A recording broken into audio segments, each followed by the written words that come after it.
ಈ ದಿನ ಕರ್ತ ನಮ್ಮ ಸಂಗಡ ಏನು ಮಾತಾಡಲು ಇಚ್ಛಿಸ್ತಾನೆ ಎಂಬುದನ್ನು ನೋಡುವುದಕ್ಕಾಗಿ ಯೆಹೋಶುವನ ಪುಸ್ತಕ 1ನೇ ಅಧ್ಯಾಯ ಅದರ 5ನೇ ವಾಕ್ಯದಿಂದ 9ನೇ ವಾಕ್ಯದ ತನಕ.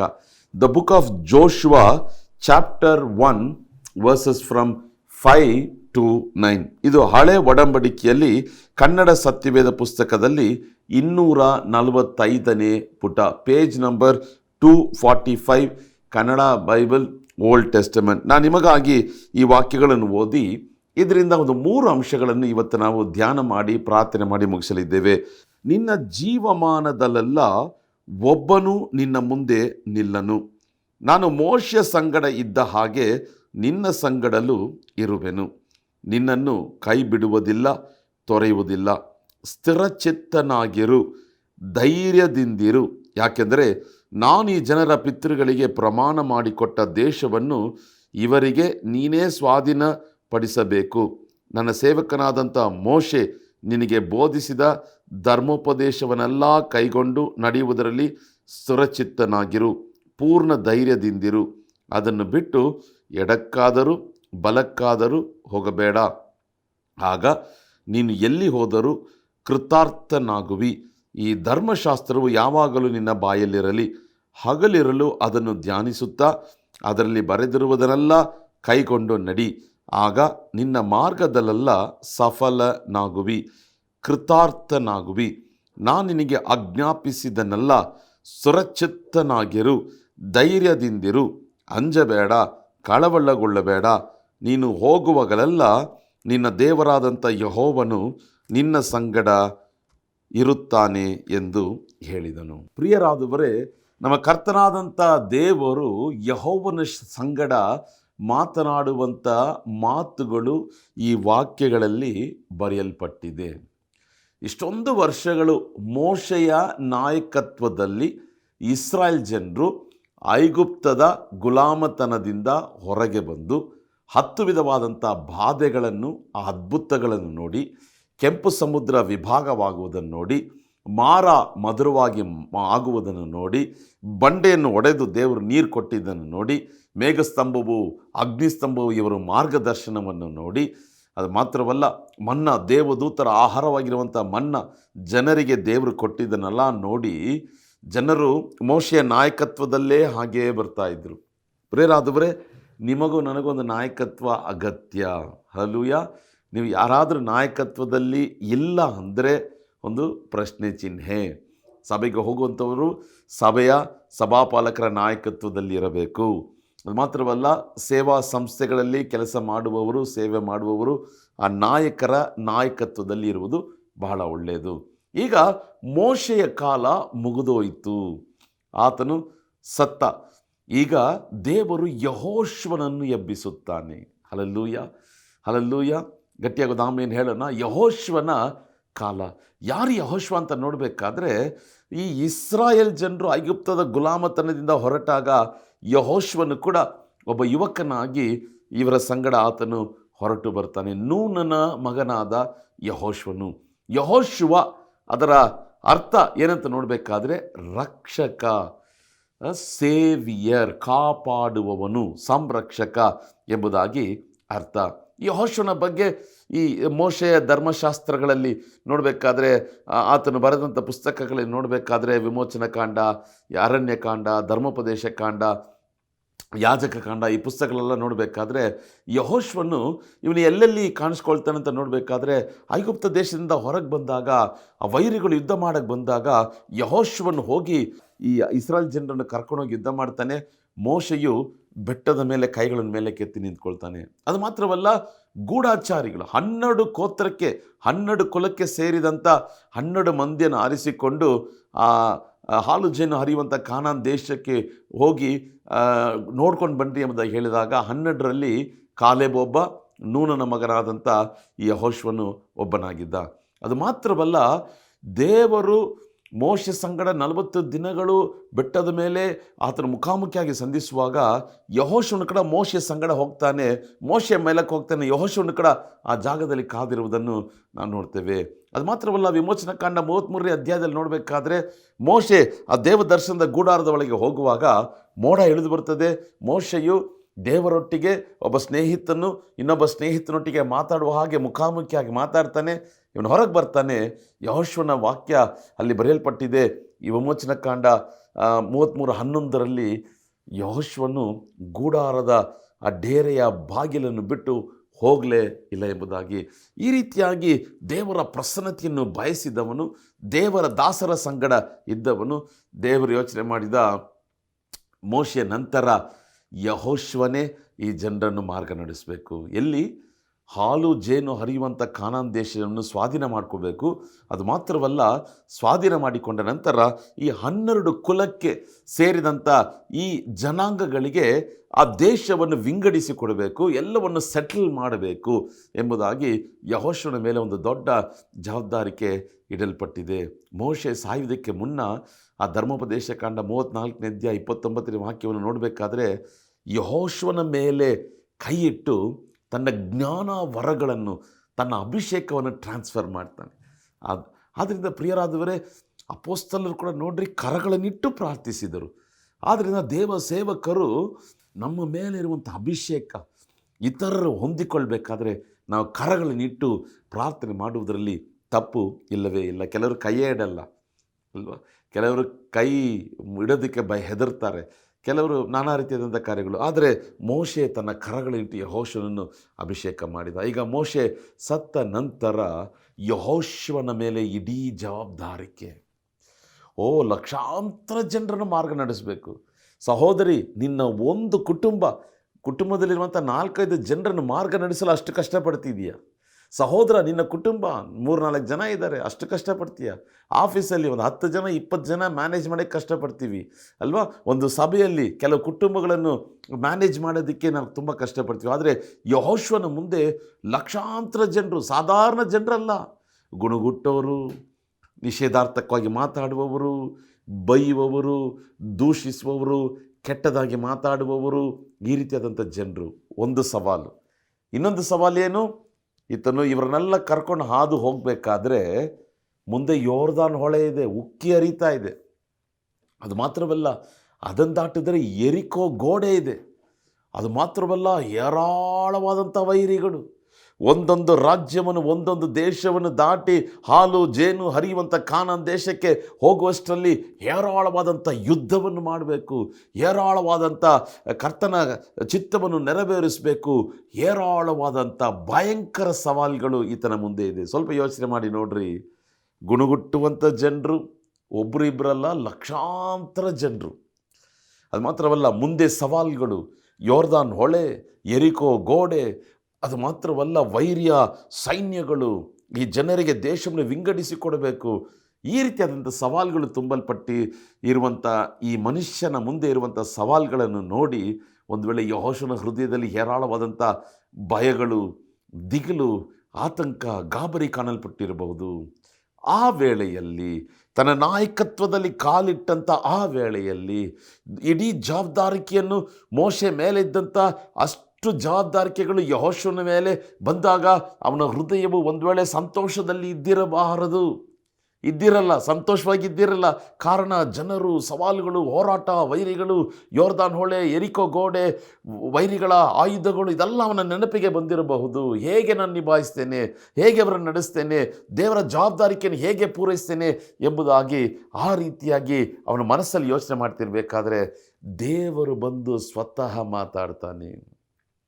ಆಮೇಲೆ ನಾನು ಒಂದು ಕಾರ್ಯ ಅರಿತುಕೊಂಡೆ ಪ್ರಿಯರಾದವರೇ, ಅದು ನನಗಾಗಿರಲಿ ಅಥವಾ ನನ್ನ ಮುಖಾಂತರವಾಗಿ ಇತರಿಗಾಗಿರಲಿ, ಯಾವ ಮನುಷ್ಯನಿಗೆ ಯಾವ ಗಳಿಗೆಯಲ್ಲಿ ಯಾವ ವಾಕ್ಯ ಬೇಕೋ ದೇವರು ಬಂದು ಮಾತನಾಡುವಂಥ ದೇವರಾಗಿದ್ದಾನೆ. ಹಲ್ಲೆಲೂಯಾ.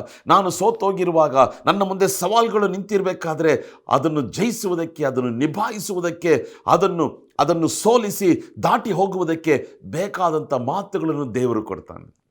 ಆಮೇಲೆ ಅಲ್ಲೂ ಅನೇಕರನ್ನು ನೋಡಿದ್ದೇನೆ ಸೇವೆಯ ಹಾದಿಯಲ್ಲಿ ಮನ ಮುರಿದು ಬಂದಿರ್ತಾರೆ, ಮನ ಒಡೆದು ಬಂದಿರ್ತಾರೆ, ಜೀವನವೇ ಜಿಗುಪ್ಸೆಯಾಗಿ ಬಂದಿರ್ತಾರೆ, ಸತ್ತೋಗೋಣ ಎಂಬ ಯೋಚನೆಯಲ್ಲಿ ಬಂದಿರ್ತಾರೆ. ಆದರೆ ದೇವರು ಪ್ರವಾದನೆಯಾಗಿ ಮಾತನಾಡುವಾಗ ಅವರ ಜೀವಿತವು ಕಟ್ಟಲ್ಪಡುತ್ತದೆ. ಒಮ್ಮೆ ನಾನು ತುಮಕೂರಿಗೆ ಹೋಗಬೇಕಾದ್ರೆ ಸೇವೆಗೆ ಒಂದು ಶನಿವಾರ ಪದೇ ಪದೇ ಪದೇ ನನ್ನ ಫೋನಲ್ಲಿ ಕಾಲ್ಗಳು ಬರ್ತಾನೆ ಇತ್ತು. ಯಾರ್ದು ನಂಬರ್ ಗೊತ್ತಿಲ್ಲ. ನಾನು ಅದನ್ನು ಫೋನ್ ಅಟೆಂಡ್ ಮಾಡಿದಾಗ ಒಂದು ಸಹೋದರಿ ಆ ಕಡೆಯಿಂದ ಕಾಲ್ ಮಾಡಿದ್ರು, ಅಣ್ಣ ನಾನು ಆಸ್ಪತ್ರೆಯಲ್ಲಿದ್ದೇನೆ, ನಾನು ಭಯಂಕರವಾದಂಥ ವೇದನೆಯಲ್ಲಿದ್ದೇನೆ, ನಾನು ಮರಣ ಜೀವ ಇದರ ಮಧ್ಯದಲ್ಲಿ ನಾನು ಹೋರಾಡ್ತಿದ್ದೇನೆ, ನಾನೊಂದು ಇಸ್ಲಾಮಿಯ ಸಹೋದರಿ, ಏನು ಮಾಡಬೇಕು ಗೊತ್ತಿಲ್ಲ, ಯಾರೋ ಒಬ್ಬರು ನಿಮ್ಮ ನಂಬರ್ ಕೊಟ್ಟರು, ನಾನು ಈಗ ಕಾಲ್ ಮಾಡ್ತಿದ್ದೀನಿ. ಆ ಕಾರ್ನ ಪ್ರಯಾಣದಲ್ಲಿ 10 ನಿಮಿಷಗಳು ನಾನು ಪ್ರಾರ್ಥನೆ ಮಾಡಿದೆ. 10 ನಿಮಿಷಗಳು ಅದು ಪ್ರವಾದನೆಯ ಪ್ರಾರ್ಥನೆಯಾಗಿತ್ತು.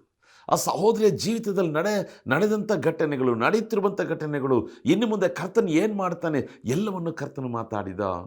ಆಮೇನ್ ಆಮೇನ್. ನಮ್ಮ ಪ್ರಾರ್ಥನೆ ಮುಗಿದ ತಕ್ಷಣ ಆ ಸಹೋದರಿ ಅಂದ, ಅಣ್ಣ ನೀವು ಮಾತ್ರ ಫೋನ್ ಅಟೆಂಡ್ ಮಾಡಿ ನನಗೆ ಪ್ರಾರ್ಥನೆ ಮಾಡಿಲ್ಲ ಅಂದರೆ ಒಂದು ವೇಳೆ ನಾನು ಬದುಕ್ತಿದ್ನೋ ಅಥವಾ ನಾನು ಆತ್ಮಹತ್ಯೆ ಮಾಡ್ಕೊಂಡು ಸಾಯ್ತಿದ್ನೋ ನನಗೆ ಗೊತ್ತಿಲ್ಲ. ಆಮೇನ್. ಸಾಕ್ಷಿ ಏನು ಗೊತ್ತಾ, ಆ ಸಹೋದರಿ ಐಸಿಯಿಂದ ಹೊರಗೆ ಬಂದರು, ಬ್ರೈನ್ನಲ್ಲಿದ್ದಂಥ ಸಮಸ್ಯೆಗಳು ಗುಣವಾಯಿತು, ಜೀವಂತವಾಗಿದ್ದಾರೆ. ಮೊನ್ನೆ ಒಂದು ಕೂಟಕ್ಕೆ ಹೋಗಿದಾಗ ಅಲ್ಲಿ ಬಂದಿದ್ದರು. ಹಲ್ಲೆಲೂಯಾ. ನಮಗೆ ಯಾವ ಗಳಿಗೆಯಲ್ಲಿ ಯಾವ ಮಾತು, ಯಾವ ವಾಕ್ಯ, ಯಾವ ಪ್ರಕಟಣೆ, ಯಾವ ಪ್ರವಾದನೆ ದೇವರು ಕೊಡಬೇಕು ನಿಶ್ಚಯವಾಗಿ ಅದನ್ನು ಕೊಟ್ಟು ಮಾತಾಡ್ತಾನೆ. ಈಗ ಯೆಹೋಶುವನ ಸಂಗಡ ದೇವರು ಮಾತಾಡ್ತಿದ್ದಾನೆ. ಅದು 3 ಅಂಶಗಳು. ಈ 5ನೇ ವಾಕ್ಯದಿಂದ 9ನೇ ವಾಕ್ಯದ ತನಕ 3 ಅಂಶಗಳನ್ನು ಸಂಕ್ಷಿಪ್ತವಾಗಿ ನಿಮ್ಮೊಟ್ಟಿಗೆ ಹಂಚಿಕೊಂಡು ನಿಮಗೋಸ್ಕರ ಪ್ರಾರ್ಥನೆ ಮಾಡಲು ಬಯಸ್ತೇನೆ. ಮೊದಲನೇದಾಗಿ ಈ 9ನೇ ವಾಕ್ಯನ ಓದಬೇಕಾದ್ರೆ ವಾಕ್ಯ ಹೇಳ್ತದೆ, ನಾನು ನಿನಗೆ ಆಜ್ಞಾಪಿಸಲಿಲ್ವಾ. ಸೊ ಮೊದಲನೇ ಪಾಯಿಂಟು ಕರ್ತನ ಆಜ್ಞೆ. ಮೋಶೆಗೆ ಕರ್ತನ ಕೊಟ್ಟಂಥ ಆಜ್ಞೆ ಅದೇನು? ಅಂಜಬೇಡ, ಭಯಪಡಬೇಡ, ದಿಗ್ಭ್ರಮೆಗೊಳ್ಳದಿರು, ಕಳವಳಗೊಳ್ಳದಿರು. ಸುಲಭವಾಗಿ ಹೇಳಬೇಕಂದ್ರೆ ಯೆಹೋಶುವನೇ, ನಾನು ನಿನಗೆ ಕೊಡುವಂಥ ಆಜ್ಞೆ, ನೀನು ಭಯಪಡಬೇಡ. ಆಮೇಲೆ ಎರಡನೇದಾಗಿ ಕರ್ತನ ವಾಗ್ದಾನ. ಆಮೇಲೆ ಯೆಹೋಶುವನಿಗೆ ಕರ್ತನ ವಾಗ್ದಾನ. ಏನ ವಾಗ್ದಾನ?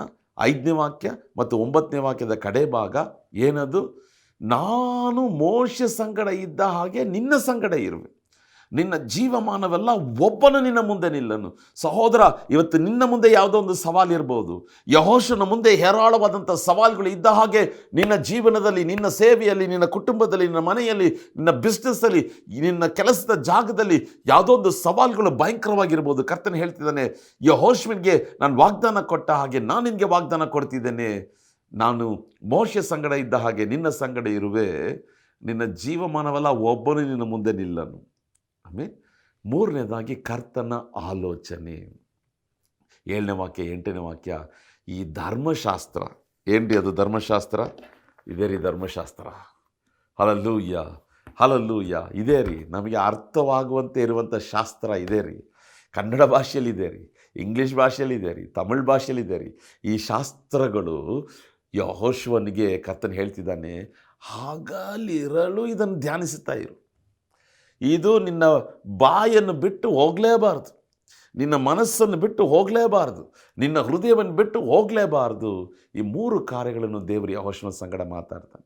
ಆಮೇಲೆ ಈ 3 ಅಂಶಗಳನ್ನು ಸಂಕ್ಷಿಪ್ತವಾಗಿ ನಾವು ಧ್ಯಾನ ಮಾಡಲಿದ್ದೇವೆ.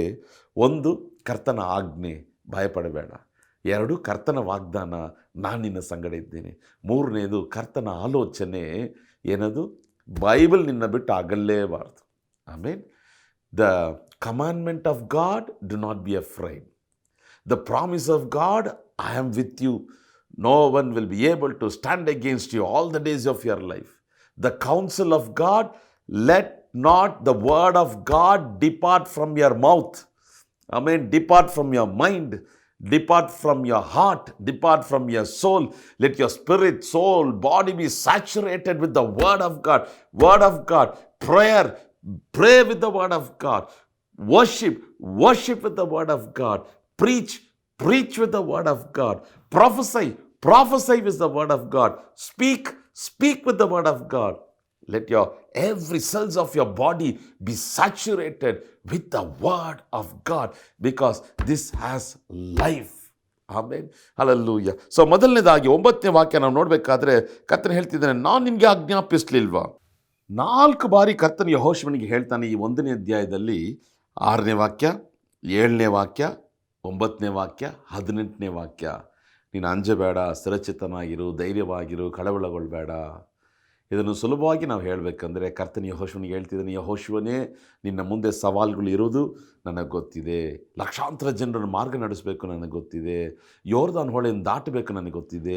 ಎರಿಕೋವನ್ನು ಸ್ವಾಧೀನ ಮಾಡ್ಕೋಬೇಕು, ಗೋಡೆಗಳೆಲ್ಲ ಕೆಡವಿ ಬೀಳಬೇಕು ಗೊತ್ತಿದೆ. ಒಂದೊಂದು ರಾಜ್ಯವನ್ನು ದಾಟಬೇಕಾದ್ರೆ ಹೇರಾಳವಾದಂಥ ಶತ್ರುವಿನ ಸೈನ್ಯಗಳು ಬರ್ತಾರೆ, ಅರಸರು ಬರ್ತಾರೆ, ನಿನಗೆ ವಿರುದ್ಧವಾಗಿ ಎದ್ದು ಬರ್ತಾರೆ, ಅವ್ರನ್ನೆಲ್ಲ ಜಯಿಸಬೇಕು ನನಗೆ ಗೊತ್ತಿದೆ. ಸ್ವಾಧೀನ ಮಾಡಿಕೊಂಡಂಥ ದೇಶವನ್ನು, ಕಾನಾನ್ ದೇಶವನ್ನು 12 ಕುಲದವರಿಗೆ ಹಂಚಿಕೊಡ್ಬೇಕು ನನಗೆ ಗೊತ್ತಿದೆ. ಆದರೆ ನೀನು ಭಯಪಡಬೇಡ, ಇದು ನಾನು ನಿನಗೆ ಕೊಡುವಂಥ ಆಜ್ಞೆ. ಹಲ್ಲೆಲೂಯಾ. ರೋಮಾಪುರ 8ನೇ ಅಧ್ಯಾಯ 15, 16, 17ನೇ ವಾಕ್ಯಗಳನ್ನು ಓದಬೇಕಾದ್ರೆ ದೇವರು ನಮಗೆ ಪುನಃ ಭಯದ ಆತ್ಮನ ಕೊಡಲಿಲ್ಲ. ಅಪ್ಪ ತಂದೆ ಎಂಬುದಾಗಿ ಕರೆಯುವಂಥ ಪುತ್ರ ಸ್ವೀಕಾರದ ಆತ್ಮನ ದೇವರು ನಮಗೆ ಕೊಟ್ಟಿದ್ದಾನೆ. 2 ತಿಮೋಥೆಯವರಿಗೆ 1:7ನೇ ವಾಕ್ಯ ನೋಡಬೇಕಾದ್ರೆ ದೇವರು ನಮಗೆ ಹೇಡಿತನದ ಆತ್ಮ, ಭಯದ ಆತ್ಮನ ಕೊಡಲಿಲ್ಲ. ಆತನು ಪ್ರೀತಿಯು, ಶಿಕ್ಷಣ, ಬಲದ ಆತ್ಮನ ಆತ ನಮಗೆ ಕೊಟ್ಟಿದ್ದಾನೆ. ಸತ್ಯವೇದದಲ್ಲಿ ನೋಡಬೇಕಾದ್ರೆ ಆದಿಕಾಂಡದಿಂದ ಪ್ರಕಟಣೆ ತನಕ ದೇವರ ವಾಗ್ದಾನ ಹೇರಾಳವಾಗಿ ಬರೆಯಲ್ಪಟ್ಟಿದೆ. ಭಯಪಡಬೇಡ, ಭಯಪಡಬೇಡ, ಭಯಪಡಬೇಡ. ಇವತ್ತು ನಿಮ್ಮನ್ನು ನೋಡಿ ಕರ್ತನು ಹೇಳ್ತಿದ್ದಾನೆ, ನಿನ್ನ ಮುಂದೆ ಸವಾಲುಗಳಿರುವುದು ನಾನು ತಿಳಿದಿದ್ದೇನೆ. ಅಗತ್ಯಗಳಿದೆ, ಲಕ್ಷಾಂತರ ರೂಪಾಯಿ ಬೇಕಾಗಿದೆ, ಕೋಟ್ಯಾಂತರ ರೂಪಾಯಿ ಬೇಕಾಗಿದೆ, ವೈರಿಗಳು ಆವರಿಸಿಕೊಂಡಿದ್ದಾರೆ, ನಿನ್ನ ಕುಟುಂಬದಲ್ಲಿರುವಂಥ ಸಮಸ್ಯೆಗಳನ್ನು ಅರಿತಿದ್ದೇನೆ. ಆದರೆ ಮಗನೇ, ನೀನು ಭಯಪಡಬೇಡ, ಇದು ನಾನು ನಿನಗೆ ಪುನಃ ಪುನಃ ಹೇಳುವಂಥ ಆಜ್ಞೆ. ಇದು ವಾಗ್ದಾನ ಅಲ್ಲ, ಆಜ್ಞೆ. ಅದಕ್ಕೆ ವಾಕ್ಯ ಪ್ರಾರಂಭವಾಗ್ತದೆ 9ನೇ ವಾಕ್ಯ, ನಾನು ನಿನಗೆ ಆಜ್ಞಾಪಿಸಲಿಲ್ವಾ? Again the Lord is reminding. ಪುನಃ ದೇವರು ಇದು ಜ್ಞಾಪಕಪಡಿಸ್ತಿದ್ದಾನೆ. ಇವತ್ತು ಯಾವುದೋ ಒಂದು ಭಯದಲ್ಲಿದ್ದೀರಾ, ನಿನ್ನ ಮುಂದೆ ಇರುವಂಥ ಸವಾಲುಗಳು ನೋಡಿ ಹೆದರಿಕೆಯಲ್ಲಿದ್ದೀರಾ. ಕರ್ತನು ಹೇಳ್ತಿದ್ದಾನೆ, ಮಗನೇ ಮಗಳೇ ಭಯಪಡಬೇಡ, ಇದು ನಾನು ನಿನಗೆ ಕೊಡುವಂಥ ಆಜ್ಞೆ. ನಾವು ಭಯಪಡಬಾರ್ದು ಅಂದರೆ ನಾವು ಏನು ಮಾಡಬೇಕು? ಒಂದು, ಪ್ರಾರ್ಥನೆ ಮಾಡಬೇಕು. ಪ್ರಾರ್ಥನೆ ಮಾಡುವಂಥ ಮನುಷ್ಯನು ಯಾವುದಕ್ಕೂ ಹೆದರಲ್ಲ. ಒಂದು ಆಮೇಲೆ ಹೇಳಿ. ದಾನಿಯೇಲ ಪ್ರಾರ್ಥನೆ ಮಾಡುವವನಾಗಿದ್ದ, ಯಾರಿಗೂ ಹೆದರಲಿಲ್ಲ, ಯಾವ ಆಜ್ಞೆಗೂ ಹೆದರಲಿಲ್ಲ, ಯಾವ ನಿಯಮಕ್ಕೆ ಹೆದರಲಿಲ್ಲ. ಶಾದ್ರಾಕ್, ಮೇಷಕ್, ಆಬೇದ್ನೆಗೋ ಪ್ರಾರ್ಥನೆ ಮಾಡುವವರಾಗಿದ್ದರು, ಅವರು ಯಾವುದಕ್ಕೂ ಹೆದರಲಿಲ್ಲ. ಯಾವ ಮನುಷ್ಯನು ಹೆದರೋದಿಲ್ಲ? ಪ್ರಾರ್ಥನೆ ಮಾಡುವಂಥ ಮನುಷ್ಯನು. ಎರಡನೇದಾಗಿ, ಯಾವ ಮನುಷ್ಯನು ಹೆದರಲ್ಲ? ಅಭಿಷಕ್ತನು. The one who is filled with the Holy Spirit, he will not be afraid of any man, any authority. ಯಾವ ಅಧಿಕಾರಕ್ಕೂ, ಯಾವ ಮನುಷ್ಯನಿಗೂ, ಯಾರಿಗೆ ಹೆದರಲ್ಲ? ಯಾವ ಮನುಷ್ಯನ ಮೇಲೆ ಅಭಿಷೇಕ ಇದೆಯೋ. ಹಲ್ಲೆಲೂಯಾ. ದಾವೀದನ ಮೇಲೆ ಅಭಿಷೇಕ ಇತ್ತು, ಗೋಲ್ಯಾತ ನೋಡಿ ಹೆದರಲೇ ಇಲ್ಲ. ದೇವರೇ, ನಾನು ಪ್ರಾರ್ಥಿಸುವಂಥ ಮನುಷ್ಯನಾಗಿರಬೇಕು. ದೇವರೇ, ನಾನು ಅಭಿಷೇಕದಿಂದ ತುಂಬಲ್ಪಟ್ಟಂಥ ಮನುಷ್ಯನಾಗಿರಬೇಕು. ಈ ಲೋಕದ ಸೈತಾನನ್ನು ನೋಡಿ, ಲೋಕದಲ್ಲಿರುವಂಥ ಮನುಷ್ಯರನ್ನು ನೋಡಿ, ಲೋಕದಲ್ಲಿರುವಂಥ ಅಧಿಕಾರಿಗಳನ್ನು ನೋಡಿ ನಾನು ಹೆದರಲೇಬಾರ್ದು. ಸ್ವಾಮಿ, ನಿನ್ನ ಆಜ್ಞೆಗೆ ನಾನು ವಿಧೇಯನಾಗ್ತೇನೆ, ನಿನ್ನ ಆಜ್ಞೆ, ನೀನು ಭಯಪಡಬೇಡ. ಹಲ್ಲೆಲೂಯಾ. ಒಂದು ಆಮೇಲೆ ಹೇಳ್ತೀರಾ? ಕರ್ತನು ಕೊಡುವಂಥ ಆಜ್ಞೆ, ಅಂಜಬೇಡ, ಭಯಪಡಬೇಡ, ಸ್ಥಿರಚಿತ್ತನಾಗಿರು, ಕಳವಳಗೊಳ್ಳಬೇಡ. ಎಷ್ಟು ಸಾರಿ, 4 ಸಾರಿ ಒಂದೇ ಅಧಿಕಾರದಲ್ಲಿ ದೇವರು ಹೇಳ್ತಿದ್ದಾನೆ. ನಮ್ಮ ದೇವರು ನಮ್ಮನ್ನು ಪ್ರೀತಿಸುವಂಥ ದೇವರು. ಇನ್ನೊಂದು ಮಾತು ಹೇಳಲ್ಲ, ಸುಮ್ಮನೆ ಒಬ್ಬರ ಹತ್ರ ಬಂದು ನೀನು ಭಯಪಡಬೇಡ, ಭಯಪಡಬೇಡ, ಭಯಪಡಬೇಡ ಅಂತ ಹೇಳೋಕ್ಕೆ ಸಾಧ್ಯನೇ ಇಲ್ಲ. ಅವನ ಒಳಗೆ ಭಯ ಇದ್ದರೆ ಮಾತ್ರ ಕರ್ತನು ಹೇಳ್ತಾನೆ, ಯಾವುದೋ ಒಂದು ವಿಷಯದಲ್ಲಿ ಒಂದು ಚಿಕ್ಕ ಭಯ ನಿನ್ನಲ್ಲಿ ಕಾಣಲ್ಪಡ್ತಿದೆ, ಯೆಹೋಶುವ, ನೀನಂತೆ ಹೆದರಬೇಡ.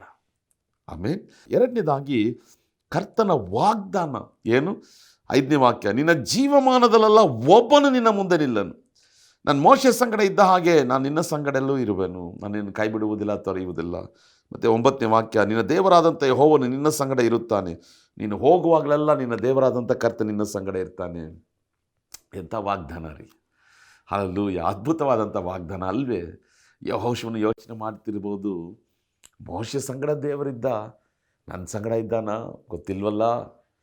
ಒಂದು ವೇಳೆ ತನ್ನ ಹೃದಯದಲ್ಲಿ ಅನೇಕ ವಿಧವಾದಂಥ ಆಲೋಚನೆಗಳಿದ್ದಿರ್ಬೋದು, ಯೋಚನೆ ಮಾಡ್ತಲೇ ಇದ್ದಿರ್ಬೋದು. ಮೋಶೆಯ ಸಂಗಡ ದೇವರು ಇದ್ದದ್ದನ್ನು ನನ್ನ ಕಣ್ಣಾರೆ ಕಣ್ಣಲ್ಲ, ಈಗ ನನ್ನ ಸಂಗಡ ಅದೇ ಥರ ಇರ್ತಾನ? ಒಂದು ವೇಳೆ ಅವನ ಹೃದಯದಲ್ಲಿ ಆ ರೀತಿಯಾದಂಥ ಆಲೋಚನೆಗಳು ಬಂದಿರ್ಬೋದು. ದೇವ್ರು ನೋಡ್ದ, ಯೆಹೋಶುವ, ನಿನ್ನ ಜೀವಮಾನದಲ್ಲ ಒಬ್ಬನು ನಿನ್ನ ಮುಂದೆ ನಿಲ್ಲ. ಆಮೇಲೆ all the days of your life no man can stand against you. ನಿನ್ನ ಜೀವಮಾನದಲ್ಲೆಲ್ಲ ಒಬ್ಬ ಮನುಷ್ಯನಿನ್ನ ಮುಂದೆ ನಿಲ್ಲಕ್ಕೆ ಸಾಧ್ಯವಿಲ್ಲ. ನಾನು ಮೋಶೆ ಸಂಗಡ ಹೇಗಿದ್ನೋ ಅದೇ ಥರ ನಾನು ನಿನ್ನ ಸಂಗಡಲೂ ಇರುವೆನು. ಹಲ್ಲೆಲೂಯಾ. ಪ್ರಿಯರಾದವರೇ, ನನಗೆ ಈ ವಾಕ್ಯ ತುಂಬ ಇಷ್ಟ. ಆಮೇಲೆ ನೂರಾರು ಸಾರಿ ನಾನು ಓದಿದ್ದೇನೆ. ಸೊ ಒಂದಿನ ಆ ರೀತಿಯಾಗಿ ನಾನು ಕಾಫಿ ಕುಡಿತಾ ಈ ಬೈಬಲ್ ವಾಕ್ಯ, ಈ 5ನೇ ವಾಕ್ಯ ಓದ್ತಿರ್ಬೇಕಾದ್ರೆ ನಾನು ನಿನ್ನ ಸಂಗಡ ಇರುವನು ಎಂಬುದು ಹಾಗೆ ಹೈಲೈಟ್ ಆಯಿತು. ಕೆಲವು ಸಾರಿ ನಮ್ಗೆ ಗೊತ್ತಲ್ಲ, ಬೈಬಲಲ್ಲಿ ದೇವರು ಸ್ಪಷ್ಟವಾಗಿ ನಮ್ಮ ಸಂಗಡ ಮಾತಾಡೋದಂದರೆ ಅದು ಏನೋ ಒಂದು ಬೆಳಕು ಬರುತ್ತೆ, ಅದರಲ್ಲಿ ಏನೋ ಒಂದು ಪವರ್ ಇರ್ತದೆ. ದೇವರು ಇದನ್ನು ನನಗೆ ತೋರಿಸ್ದ. ನಾನು ಮೋಶೆ ಸಂಗಡ ಇದ್ದ ಹಾಗೆ ನಿನ್ನ ಸಂಗಡ ಇರುವೆ ಅಂದರೆ, ದೇವರು ನನಗೆ ನನ್ನ ಆತ್ಮದಲ್ಲಿ ಪರಿಶುದ್ಧ ಆತ್ಮನ ಹೇಳ್ಕೊಟ್ಟ, ಮೋಶೆಯ ಸಂಗಡ ನಾನು ಹೇಗಿದ್ನೋ ಅದೇ ಥರ ನಾನು ನಿನ್ನ ಸಂಗಡ ಇರುವೆ. ಯೆಹೋಶುವನ ಸಂಗಡ ಮಾತ್ರವಲ್ಲ, ಈ ಕಾರ್ಯಕ್ರಮ ನೋಡುವಂಥ ಪ್ರತಿಯೊಬ್ಬರ ಸಂಗಡ ದೇವರು ಮಾತಾಡ್ತಿದ್ದಾನೆ. ನಾನು ಮೋಶೆ ಸಂಗಡ ಹೇಗೆ ವರ್ತಿಸಿದೆನು ಅದೇ ಥರ ನಾನು ನಿನ್ನ ಸಂಗಡ ಇರುವೆ. ನನ್ನ ಪಕ್ಷಪಾತವುಳ್ಳ ದೇವರಲ್ಲ. ಒಂದು ಮನೆಯಲ್ಲಿ 2 ಮಕ್ಕಳಿದ್ದರೆ ತಂದೆ ತಾಯಿಗಳು ಇಬ್ಬರನ್ನು ಒಂದೇ ಥರ ನೋಡಲು ಸಾಧ್ಯನೇ ಇಲ್ಲ. ಒಂದು ವೇಳೆ ಚಿಕ್ಕನು ಮಗವಾಗಿರುವುದಾದರೆ ಅವನಿಗೆ ಸ್ವಲ್ಪ ಮುದ್ದು ಜಾಸ್ತಿ, ಮಗಳು ಒಂದು ವೇಳೆ ಚಿಕ್ಕಳು ಆಗಿದ್ದರೆ ಕೆಲವೊಂದು ಮನೆಯಲ್ಲಿ ಮುದ್ದು ಜಾಸ್ತಿ. ಇಬ್ಬರನ್ನು ಒಂದೇ ಥರ ನೋಡಲು ಸಾಧ್ಯನೇ ಇಲ್ಲ. ಆದರೆ ದೇವರು ಹೇಳ್ತಿದ್ದಾನೆ, ನಾನು ಮೋಶೆ ಸಂಗಡ ಹೇಗಿದ್ದ ಹಾಗೆ ನಿನ್ನ ಸಂಗಡ ಇರುವೆ. ಇವತ್ತು ನಿಮ್ಮ ಮುಂದೆ ಸವಾಲುಗಳಿದೆಯಾ? ಸವಾಲುಗಳಿರ್ಬೋದು, ಆದರೆ ನಿನ್ನ ಸಂಗಡ ಯೇಸು ಇದ್ದಾನೆ. ನಿನ್ನ ಸಂಗಡ ಭೂಮಿ ಆಕಾಶವನ್ನು ಸೃಷ್ಟಿ ಮಾಡಿದಂಥ ಕರ್ತನಿದ್ದಾನೆ. ಆದ್ದರಿಂದ ಕರ್ತನೊಂದು ವಾಗ್ದಾನ ಕೊಡ್ತಿದ್ದಾನೆ, ನಾನು ನಿನ್ನ ಸಂಗಡ ಇರುವೆ. ಮೋಶೆ ಸಂಗಡ ಹೇಗೆ ನಾನು ಮಾತಾಡಿದೆನೋ ಅದೇ ಥರ ನಾನು ನಿನ್ನ ಸಂಗಡ ಮಾತಾಡುವೆ. ಮೋಶೆಯನ್ನುಗೊಂಡು ಹೇಗೆ ಅದ್ಭುತಗಳನ್ನು ಮಾಡಿದನು ಅದೇ ರೀತಿಯಾಗಿ ನಾನು ನಿನ್ನನ್ನುಗೊಂಡು ಅದ್ಭುತಗಳನ್ನು ಮಾಡುವೆ. ಮೋಶೆಯನ್ನು ನೋಡಿ ಅವನ ಮುಖವನ್ನು ನಾನು ಹೇಗೆ ಪ್ರಕಾಶಗೊಳಿಸಿದ್ನೋ ಅದೇ ರೀತಿಯಾಗಿ ನಾನು ನಿನ್ನ ಮುಖವನ್ನು ಪ್ರಕಾಶಗೊಳಿಸುವೆ. ಮೋಶೆಗೆ ಹೇಗೆ ವಾಗ್ದಾನಗಳು ಕೊಟ್ಟನೋ ಅದೇ ರೀತಿಯಾಗಿ ನಾನು ನಿನಗೆ ವಾಗ್ದಾನಗಳನ್ನು ಕೊಡುವೆ. ಮೋಶೆಗೆ ಹೇಗೆ ನನ್ನ ಅಭಿಷೇಕವನ್ನು, ಬಲವನ್ನು, ಶಕ್ತಿಯನ್ನು ಕೊಟ್ಟನೋ ಅದೇ ರೀತಿಯಾಗಿ ನಾನು ನಿನಗೆ ಬಲವನ್ನು, ಅಭಿಷೇಕವನ್ನು, ಶಕ್ತಿಯನ್ನು ಕೊಡುವೆ. ಮೋಶೆಗೆ ಹೇಗೆ ಒಂದು ಕರೆಯುವಿಕೆ ಇತ್ತೋ ಅದೇ ಥರ ನಿನಗೊಂದು ಕರೆಯುವಿಕೆ ಇರ್ತದೆ. ಮೋಶೆಯನ್ನು ಹೇಗೆ ಆತನನ್ನು ಮೇಲಕ್ಕೆತ್ತಿದ್ದನು, ಜನಾಂಗಗಳ ಮೇಲೆ, ಜಾತಿಗಳ ಮೇಲೆ ಮೇಲಕ್ಕೆತ್ತಿದ್ನು, ಅದೇ ರೀತಿಯಾಗಿ ನಾನು ನಿನ್ನನ್ನು ಮೇಲಕ್ಕೆತ್ತುವೆ.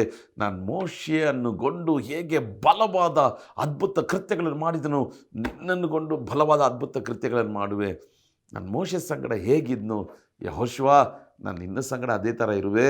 ಮೋಶೆಗೊಂದು ಕೆಂಪು ಸಮುದ್ರ ವಿಭಾಗಿಸಿದ್ರೆ ನಿನಗೊಂದು ಯೋರ್ದಾನ್ ಹೊಳೆ ವಿಭಾಗಿಸುವೆ. Hallelujah, hallelujah. ಹಾಗೇ ನಿನ್ನ ಸಂಗಡ ಇರುವೆ. ಯೆಹೋಶುವನ ಸಂಗಡ ಮಾತ್ರವಲ್ಲ, ನಿಮ್ಮ ಸಂಗಡ ಕರ್ತನಿರು. ಸೊ ನಮ್ಮ ಸಂಗಡ ಕರ್ತನ ಇರಬೇಕಂದ್ರೆ ಒಂದು 2 ಅಂಶಗಳನ್ನು ನಾನು ಹೇಳ್ತೇನೆ.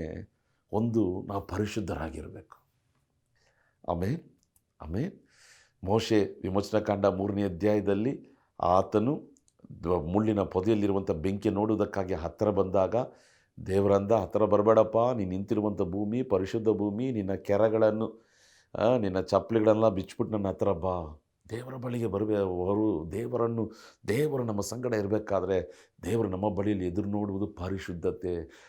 ನಾವು 1 ಕೋಟಿ ಕಾಣಿಕೆ ಕೊಟ್ಟಿದ ತಕ್ಷಣ ಹಾಗೆ ಏಸಪ್ಪ ಕೈಯನ್ನು ತಟ್ಟುತ್ತಾ ಸಂತೋಷವಾಗಿ ನಮ್ಮ ಸಂಗಡ ಬರ್ತಾನ? ಇಲ್ಲ.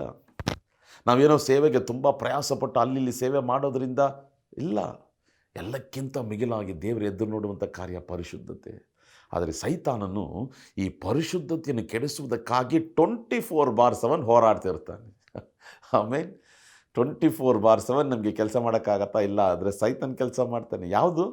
ಹೇಗಾದರೂ ಪರಿಶುದ್ಧತೆಯನ್ನು ಕೆಡಿಸಿ ನಾವು ಬಿದ್ದುಬಿಟ್ರೆ ದೇವರ ಪ್ರಸನ್ನ ಅನುಭವಿಸೋಕ್ಕಾಗೋದಲ್ಲ. ಆದ್ದರಿಂದ ಅವನು ಗುರಿಯಿಟ್ಟು ಹೋರಾಡ್ತಿದ್ದಾನೆ. ಪರಿಶುದ್ಧರ ಸಂಗಡ ದೇವರಿರ್ತಾನೆ. ಅದು ಮಾತ್ರ ಅಲ್ಲ, ಮತ್ತಾಯಿ 28ನೇ ಅಧ್ಯಾಯ 18ರಿಂದ 22 ಓದಬೇಕಾದ್ರೆ ಸುವಾರ್ತೆಯನ್ನು ಲೋಕದಲ್ಲಿ ತೆಗೆದುಕೊಂಡು ಹೋಗುವರ ಜನರ ಸಂಗಡ ಕರ್ತನಿರ್ತಾನೆ. ಆಮೇಲೆ ಹಲ್ಲೆಲೂಯಾ. ಸುವಾರ್ತೆಯನ್ನು ಜಗಕ್ಕೆ ತೆಗೆದು, ನೀವು ಸುಮ್ಮನೆ ಮನೇಲೇ ಕೂತ್ಕೊಂಡ್ರೆ ಬೈಬಲ್ ಗೊತ್ತು, ವಾಕ್ಯ ಗೊತ್ತು, ಪ್ರಸಂಗ ಗೊತ್ತು, ಪ್ರಾರ್ಥನೆ ಗೊತ್ತು, ನನಗೆ ಹೊರಗಡೆ ಅಂತ ಮನೇಲೇ ಕೂತ್ಕೊಂಡ್ರೆ ಹೇಗ್ರಿ ದೇವರು ನಿಮ್ಮ ಸಂಗಡ ಇರ್ತಾನೆ? ದೇವರ ವಾಕ್ಯ ಹೇಳ್ತದೆ, ಯಾರೆಲ್ಲ ನನ್ನ ಸುವಾರ್ತೆಯನ್ನು, ಶುಭ ವರ್ತಮಾನವನ್ನು, ಯೇಸುವೆ ರಕ್ಷಕ, ನಾನೇ ಸತ್ಯ ಮಾರ್ಗ ಜೀವ ಎಂಬ ಸತ್ಯವನ್ನು, ಒಬ್ಬನೇ ಸತ್ಯ ದೇವರಾದ ನಿನ್ನನ್ನು ನೀನು ಕಳಿಸಿಕೊಟ್ಟಂಥ ದೇವಕುಮಾರನ ನಂಬುವುದೇ ನಿತ್ಯ ಜೀವ, ಯೇಸು ಕ್ರಿಸ್ತನ ರಕ್ತವೇ ಒಬ್ಬ ಮನುಷ್ಯನ ಪಾಪವನ್ನು ತೊಳೆದು ಶುದ್ಧೀಕರಿಸ್ತದೆ ಎಂಬುದಾಗಿ, ಆಕಾಶದ ಕೆಳಗೆ ಭೂಮಿಯ ಮೇಲೆ ರಕ್ಷಣೆ ಹೊಂದಲು ಬೇರೊಂದು ನಾಮ ಕೊಡಲ್ಪಡಲಿಲ್ಲ, ಯೇಸುವಿನ ನಾಮ ಹೊರತೆಂಬ ಶುಭ ವರ್ತಮಾನವು ಹೊತ್ತುಕೊಂಡು ಹೋಗ್ತಾನೋ ಅವನ ಸಂಗಡ ದೇವರು ಬರ್ತಾನೆ. ದೇವರು ಬಂದರೆ ಅವನ ಕೈಗಳನ್ನು ಕೊಂಡು ಅದ್ಭುತ ಸೂಚಕ ಕಾರ್ಯಗಳು, ಸತ್ತವರನ್ನು ಜೀವಂತವಾಗಿ ಎಬ್ಬಿಸ್ತಾನೆ, ಕುಷ್ಠರೋಗಿಗಳನ್ನು ಸ್ವಸ್ಥ ಮಾಡ್ತಾನೆ, ವ್ಯಾಧಿಗಳನ್ನು ಗುಣಪಡಿಸ್ತಾನೆ, ಅದ್ಭುತ ಕೃತ್ಯಗಳನ್ನು ಮಾಡ್ತಾನೆ. ಆಮೇಲೆ ಸೊ ಎರಡನೇ ಕಾರ್ಯ ದೇವರು ಹೇಳೋದು, ನಾನು ನಿನಗೆ ಕೊಡುವಂಥ ವಾಗ್ದಾನ ಏನು, ನಾನು ನಿನ್ನ ಸಂಗಡ ಇರುವೆ, ಪರಿಶುದ್ಧರ ಸಂಗಡ ದೇವರಿರ್ತಾನೆ, ಸುವಾರ್ತೆಯನ್ನು ಹೊತ್ತುಕೊಂಡು ಹೋಗೋರ ಸಂಗಡ ದೇವರಿರ್ತಾನೆ. ಮೂರನೇದಾಗಿ ಇದನ್ನು ಹೇಳಿ ನಾನು ಮುಗಿಸಿ ಪ್ರಾರ್ಥನೆ ಮಾಡಲು ಬಯಸ್ತೇನೆ. ಕರ್ತನು ಕೊಡುವಂಥ ಆಲೋಚನೆ, ಈ ಬೈಬಲು ನಿನ್ನನ್ನು ಬಿಟ್ಟು ಆಗಲೇಬಾರದು. ಹಲ್ಲೆಲೂಯಾ. ಈ ಬೈಬಲು ನಿನ್ನ ಮನಸ್ಸನ್ನು ಬಿಟ್ಟು ಹೋಗಲೇಬಾರ್ದು. ನಿನ್ನ ಕಣ್ಣು ತುಂಬ ಬೈಬಲ್ ಇರಬೇಕು. ಆಮೇಲೆ ನಿನ್ನ ಹೃದಯ ತುಂಬ ಬೈಬಲ್ ಇರಬೇಕು, ನಿನ್ನ ಮನಸ್ಸೆಲ್ಲ ಬೈಬಲ್ ಇರಬೇಕು, ನಿನ್ನ ಪ್ರಾರ್ಥನೆ ಎಲ್ಲ ಬೈಬಲ್ ಇರಬೇಕು, ನಿನ್ನ ಆರಾಧನೆ ಎಲ್ಲ ಬೈಬಲ್ ಆಗಿರಬೇಕು. Hallelujah, hallelujah. ಒಂದು ಸ್ಪಾಂಜು ತೆಗೆದು ನೀರಲ್ಲಿ ಹಾಕಿದ್ರೆ ಅದನ್ನು ತೆಗೆದು ಹಿಂಡಾಗ ನೀರು ಬರ್ತದೆ. ಆ ಥರ ನಮ್ಮನ್ನು ಹಿಂಡಿದಾಗ, ನಮ್ಮನ್ನು ಜಜ್ಜಿದಾಗ ವಾಕ್ಯಗಳು ಹೊರಗೆ ಬರಬೇಕು. ಹಲ್ಲೆಲೂಯಾ. ದೂಷಣೆ ಎಲ್ಲ, ಗುಣಗುಟ್ಟುವಿಕೆ ಎಲ್ಲ, ನಿಷೇಧಾರ್ಥಕ ಮಾತುಗಳೆಲ್ಲ, ವಾಕ್ಯಗಳು ಹೊರಬರಬೇಕು. ದೇವರೇ, ಹಗಲಿರುಳು ಇದು ನನ್ನನ್ನು ಬಿಟ್ಟು ಹೋಗಲೇಬಾರ್ದು ಸ್ವಾಮಿ. ಆಗ ದೇವರು ಹೇಳ್ತಿದ್ದಾನೆ, ನೀನು ಕೈಟು ಮಾಡುವಂಥ ಎಲ್ಲ ಕಾರ್ಯಗಳಲ್ಲಿ ಕೃತಜ್ಞತನಾಗಿರುವಿ. ಇವತ್ತು ಆರ್ಟಿಫಿಷಿಯಲ್ ಇಂಟೆಲಿಜೆನ್ಸ್ ಬಂದಿದೆ, ಇವತ್ತು ಕ್ಲಾಡ್ ಟೆಕ್ನಾಲಜಿ ಅಂತ ಬಂದಿದೆ, ಹೊಸ ಟೆಕ್ನಾಲಜಿಗಳು ಬಂದಿದೆ. IT ಕಂಪನಿ ಕೆಲಸ ಮಾಡೋರು ಹೆದರ್ತಿದ್ದಾರೆ, ಭವಿಷ್ಯದ ಕಾಲ ಹೇಗಿರ್ತಿದ್ದಂತ. ಹೆದರಬೇಕಾದ ಅವಶ್ಯಕತೆ ಇಲ್ಲ. ಈ ವಾಕ್ಯ ನಿನ್ನಲ್ಲಿ ಇದ್ದರೆ ನೀನು ಕೃತಜ್ಞತನಾಗಿರುವಿ. You will be prosperous, you will be successful. ನೀನು ಸಫಲವಾಗುವಿ. Hallelujah, hallelujah. ಕೃತಾರ್ಥನಾಗುವಿ. Hallelujah. You will be successful. How? when the word of God is inside you. ಆಮೇಲೆ ಪ್ರಿಯರಾದವರೇ, ಹಗಲಿರುಳು ಈ ವಾಕ್ಯವನ್ನು ನಾವು ಧ್ಯಾನಿಸೋಣ. ಈ ಹಗಲಿರುಳು ಈ ವಾಕ್ಯವನ್ನು ನಮ್ಮೊಳಗೆ ಇಟ್ಕೊಳ್ಳೋಣ. ಮಲಗುವಾಗಲೂ ಈ ವಾಕ್ಯದನ್ನೇ ನಾವು ಯೋಚಿಸೋಣ. ಕರ್ತ ನಿಶ್ಚಯವಾಗಿ ನಮ್ಮನ್ನು ಆಶೀರ್ವದಿಸ್ತಾನೆ. ಯೆಹೋಶುವನ ಮುಂದೆ ಹೇರಾಳವಾದಂಥ ಸವಾಲುಗಳ ಮಧ್ಯದಲ್ಲಿ ದೇವರ ವಾಕ್ಯ ಹೊರಟು ಬಂತು. ಕರ್ತನು ಕೊಡುವಂಥ ಆಜ್ಞೆ, ಭಯಪಡಬೇಡ. 9ನೇ ವಾಕ್ಯ ಯೆಹೋಶುವ 1:9. ಕರ್ತನು ಕೊಡುವಂಥ ವಾಗ್ದಾನ ಯೆಹೋಶುವ 1:5-9 ಏನು ಹೇಳ್ತದೆ? ನಾನು ನಿನ್ನ ಸಂಗಡ ಇರುವೆ, ನಾನು ನಿನ್ನ ಸಂಗಡ ಇರುವೆ. ಮೂರನೇದಾಗಿ ಕರ್ತನು ಕೊಡುವಂಥ ಆಲೋಚನೆ, ಬೈಬಲ್ ನಿನ್ನನ್ನು ಬಿಟ್ಟು ಅಗಲಲೇಬಾರದು.